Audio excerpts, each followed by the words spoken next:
ফুলি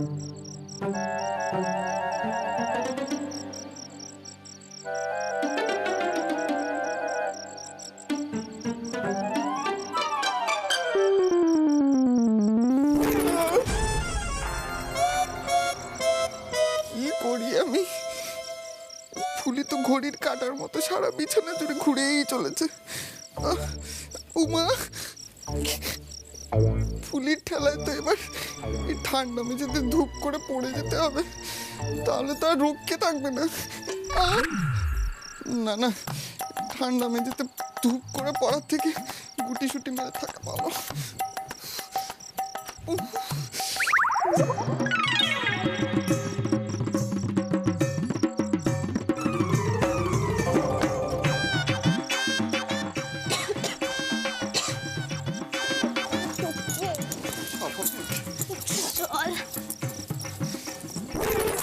কি হলো?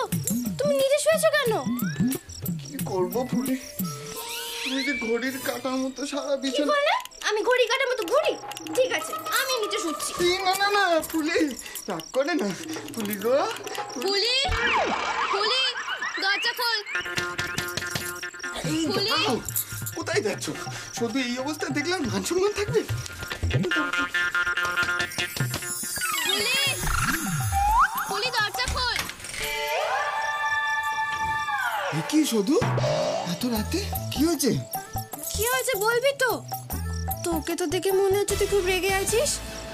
কেন রাগ করবো না বলতো? নপুত্র রোজ ঘুমিয়ে ঘুমিয়ে চাচা লোককে স্বপ্ন দেখছে, ওর পড়াশোনা মাথায় উঠেছে। ফুলি, আমার ভালো লাগছে না, আমি ওর কাছে থাকবোই নে। ও মা, তাতে রাগ করার কি আছে? ঠাকুরপো তো তোর কথাই ভাবছে, এটা তো ভালো ব্যাপার। ও যদি আমার কথা ভাবতো তাহলে ও আমার কথা শুনে পড়াশোনা করতো। ও শুধু চাচা লক্ষ্মীরই কথা ভাবছে, অসহ্য। তুই যে কি ভাবিস রে? চাচা লক্ষ্মী আর তুই আলাদা নাকি? আমি নবাবপুত্রের কাছে যাবো নে, যাবো নে, যাবো নে। ঠিক আছে, তোকে কোথাও যেতে হবে না, তুই আমার কাছেই শুবি, কেমন? তুমি যাও ঠাকুরপোর কাছে গেছো। শঙ্করের পাশে? হ্যাঁ। বলি, সে তো তোমার ভাই হয়। যাও তো এখন, কাল ভোর ভোর উঠতে হবে। কাল যদি পিঠে বানিয়ে না রাখা হয়, পরশু পৌষ সংক্রান্তির দিন পিঠে বানিয়ে যাত্রা করতে যাবার সময় পাবে শুধু। এখন যাও তো।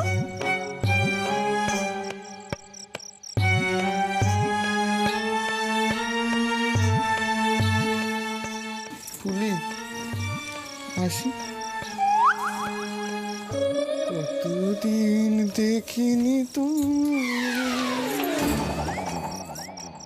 নবাবপুত্র আমাকে পাগল করে ছাড়বে, ঘুমের মধ্যে শুধু যাত্রা লোকের কথাই ভেবে চলেছে।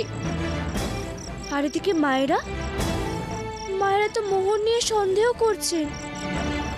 কিছুই তো বুঝতে পারছি না আমি। আমায় আরো সাবধান হতে হবে। শুধু শুতে আয়।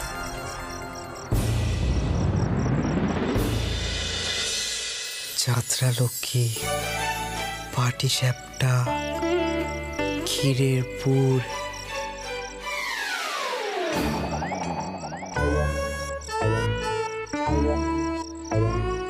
যাত্রা লক্ষ্মী, পাটি সাপটা, ক্ষীরের পুর।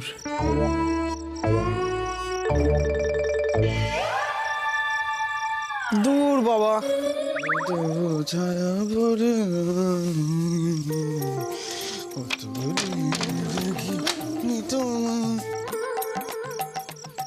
এই যে বড় লাট, জায়গা দাও, আমি এইখানে ঘুমবো।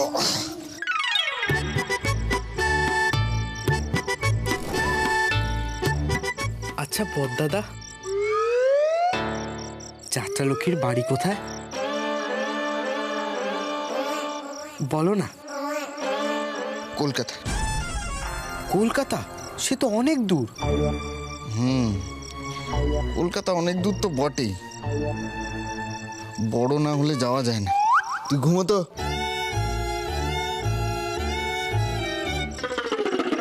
আচ্ছা বদ্দাদা, এত রাতে যাত্রা করে যাত্রা লোকে বাড়ি ফেরে কি করে? শঙ্কর,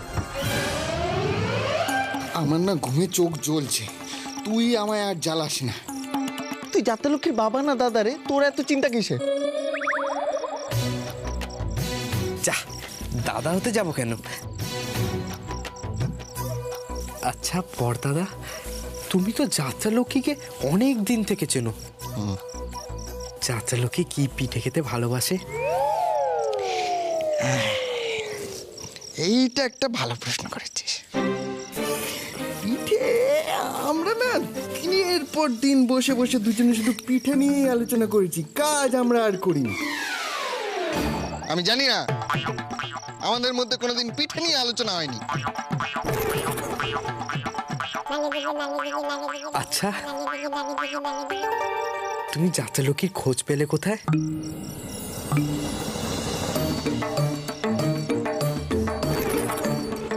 তুই তোর মুখ বন্ধ করবি নাকি আমি আমার কান বন্ধ করব? আরেকটু। আচ্ছা, আমি কি করলে যাত্রা লক্ষ্মী আমার সাথে কথা বলবে? আজ যদি আমার সাথে দেখা করতে চায়, তাহলে আমি কি রঙের জামা পরে যাব?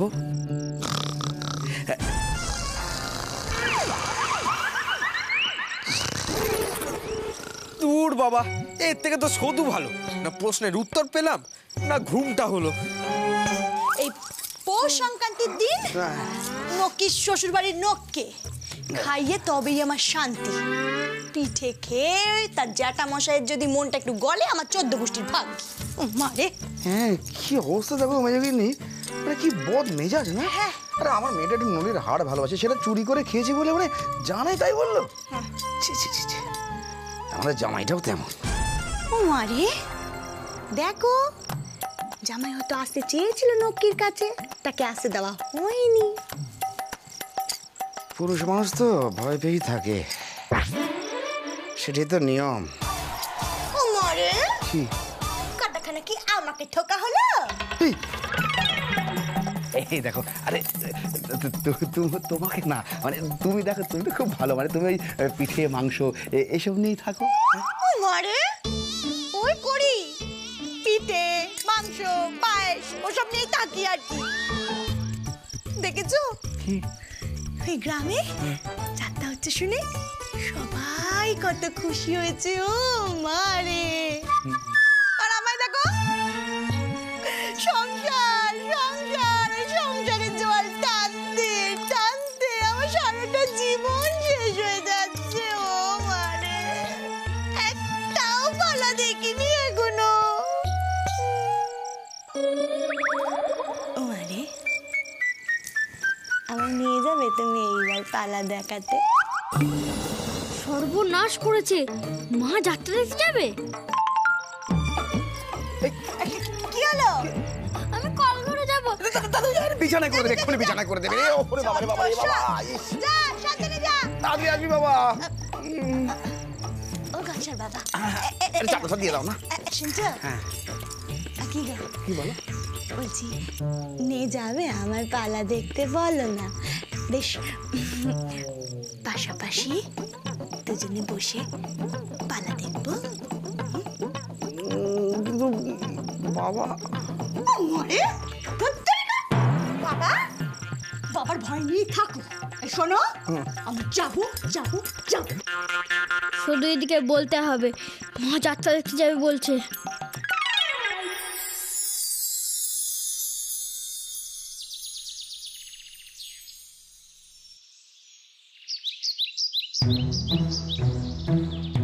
এই ফুলি, কাল পৌষ পার্বণ, সন্ধ্যায় যাত্রা হবে, আর আমি এখনো কোনো উপায় বের করতে পারলাম না। এই শেষ পর্যন্ত কি হবে রে? সেটাই তো ভাবছি, তুই যতটা সহজ ভাবছিস ততটা কিন্তু সহজ নয় রে। সকলে একসাথে মহামাসির বাড়িতে গেলে বাড়িতে সকলে সন্দেহ করবে। তোর ভাষ্য তো কোনো সমস্যাই নেই, শুধু যেখানে খুশি যেতে পারে। অবস্থা বুঝে ব্যবস্থা করতে হবে, যেভাবেই হোক লক্ষ্মী দিদিকে বের করতেই হবে।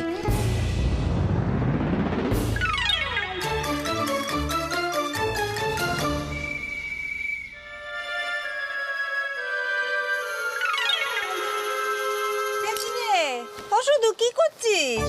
এ বাবা, সকালবেলা আটা ময়দা নামে কি গুড় নারকল এসব বার করলি কেন? আরে বাবা, পৌষ পার্বণ তো কালকে, পিঠে পুলি তো কালকে হবে, তা তুই কি দিন ভুলে গেলি? না না বড় মা, আরে আসলে কি বলতো, ওই বাসি পিঠে খেতে না দারুণ লাগে। হ্যাঁ, তাই শুধু আজকে পিঠে রান্না করবে, আমরা সবাই মিলে কালকে খাবো। ধ্যাৎ, তাই আবার হয় নাকি?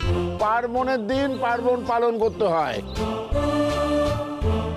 বাসি যদি খেতে হয় তাহলে সংক্রান্তির পরের দিন খাবি। আরে বাবা, পিঠে আজ হবে না, কালকেই হবে।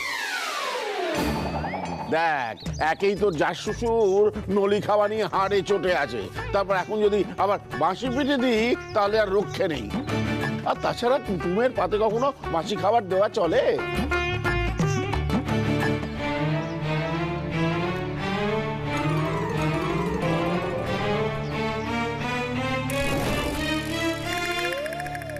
বলছি কি, তোরা এগুলো সব তুলে ফেল, আর আটা ময়দা দেখ কি আছে বার কর, ঠিক আছে?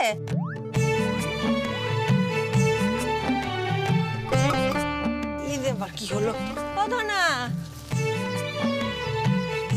এ কি হলো রে বাবা? ও ধনা, কি হলো? মাথায় হাত দিয়ে বসে পড়লি কেন? এসব পাপন টাপনের কথা শুনে নাকি? না, রাতে ঘুম হয়নি তো, মাথাটা ধরে আছে। মা, এ কি কথা? কাল যে কি হবে আমার খুব চিন্তা হচ্ছে। কুটুম খাবে, আর এদিকে হাতে সময়ও কম, আর এত পথ। পাঠার মাংস রান্না করতে হবে, সাথে তো ডাল তরকারি আছেই। মেজমা বলেছে শেষ পাতে চাটনি দিতে হবে। এইসব কাজ শেষ করতে করতেই তো সূর্য মাথার উপর উঠে যাবে। তারপর কত রকমের পিঠে পায়েস বানাতে হবে। বড়দাদা, আমি কি করে যাব? কি জানি, আমার মাথায় কিছু আসছে না। শুধু তুমি না একটা কাজ করো, ডাকাত সর্দারকে বলো সারা গায়ের লোকের চোখের সামনে দিয়ে আমায় যেন তুলে নিয়ে যায় দুদিনের জন্য, ব্যাস। তাহলেই আমার আর কোনো দায় নেই, কোনো দোষ নেই। এই গ্রামের লোক আমাদের নিজেদের লোক, এরা নয় বুঝলো। খেজুরটি কেমন দুয়া দেবে জানো তো? আমাদের একটা যাত্রা করতেই হবে। আর এর ওপর বাবা লক্ষ্মী দিদিকে শ্বশুর বাড়ি পাঠাবে বলে একটা বুদ্ধি ভেবেছে, সেটা আমাদের আটকাতে হবে। বড়দা, বড়দা রে, বল। বড়দা, আমি কিছুতে বাড়ি ফেরত যাবো না, আমি বলে দিলাম। ঠিক আছে, ঠিক আছে, আমি দেখছি দেখছি।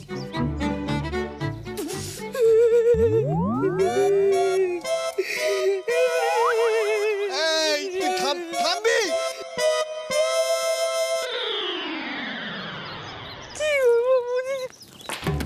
এই বড়দা, ওই দেখ শুধু কিটকিট খেলছে। এবার ওর মাথা দিয়ে একটা খাসা বুদ্ধি বেরোবে। মক্ষ জানতে হবে শুধু কালকের জন্য কি বুদ্ধি বার করেছে।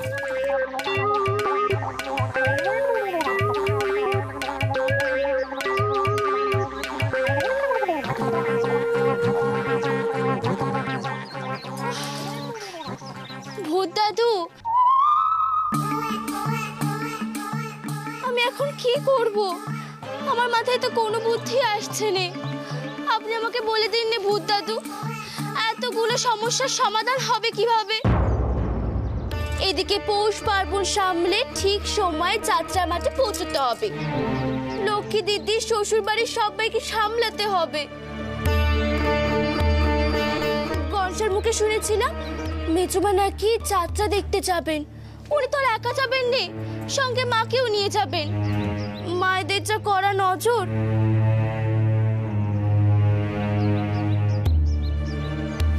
দিদি, আমার কি মনে হয় জানো, তোমার ভূত দাদু তুমি জিজ্ঞাসা করেছিলে না এখানে যাত্রা করা যাবে কি না, তখন তো তোমার ভূত দাদু রাজি ছিল না, তাই এখন কোনো বুদ্ধি দিচ্ছে না।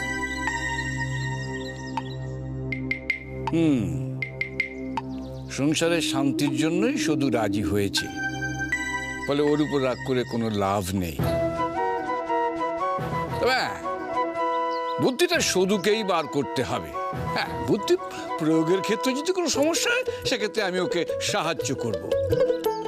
কিন্তু আমারও একটা শর্ত আছে, আমাকে প্রধান অতিথি করতে হবে। ভূত দাদু,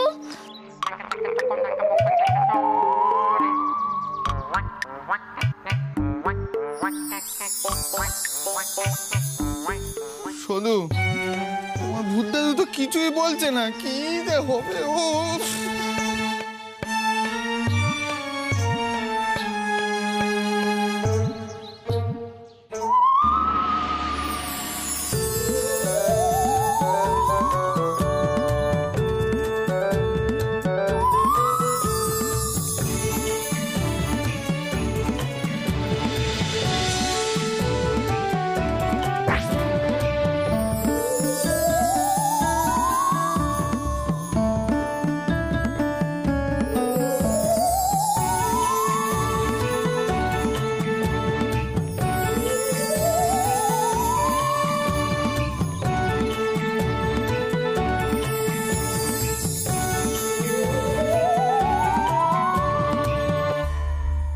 ভাবনা থামাস না সদু, আমি পাশে আছি সদু।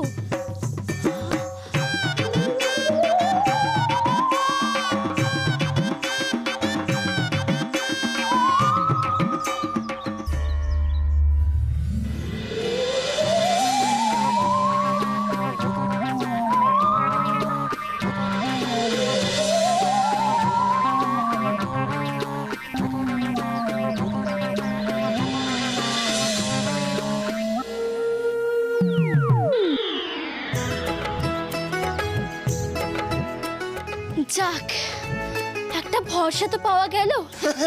ভূত দাদু যখন সাথে আছে তখন কিছু একটা উপায় বের করতেই হবে। আর কোনো চিন্তা নেই, তার মানে যাত্রা হচ্ছে।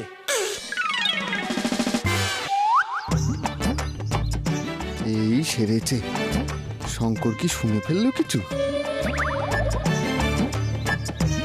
হলি তো ঠাকুরপোকে বলে দে, যাত্রা হোক আর নাম গান, পড়াশোনা কিন্তু ফাঁকি দেওয়া চলবে না।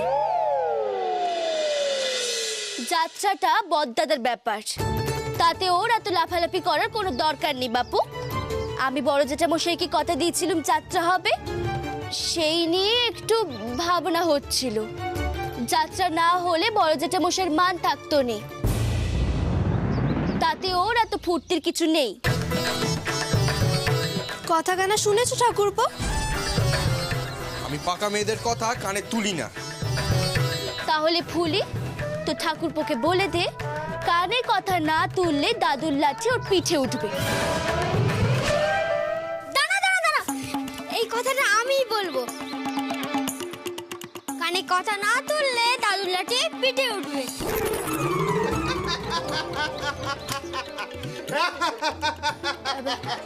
এখন চলো দেখিনি, সবাই নিচে চলো, এখানে সময় নষ্ট করে কোনো লাভ নেই। চলো চলো চলো। সুযোগ পেলে না তোকে মজা দেখাবো।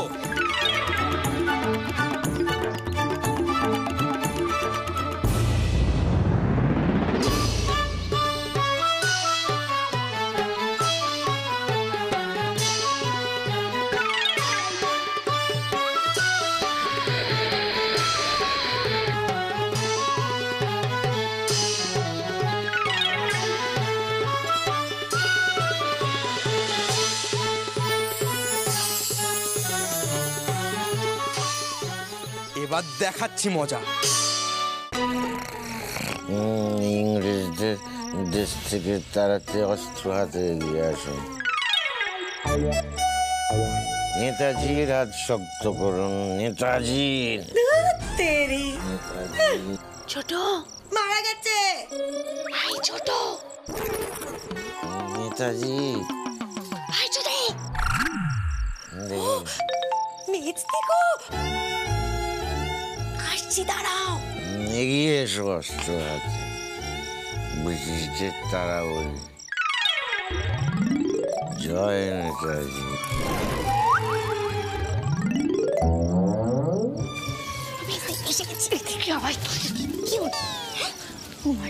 এই তোকে কি বলেছিলাম আজকে রাতে মহল খুঁজতে যাবো বলিনি, আর তুই নাকে সর্ষের তেল দিয়ে ঘুমোচ্ছিস। এই দেখো রাগ করছো কেন? আমি তো তোমার জন্য অপেক্ষা করছিলাম। কখন যে আমার চোখটা লেগে গেল টের পাইনি। আরে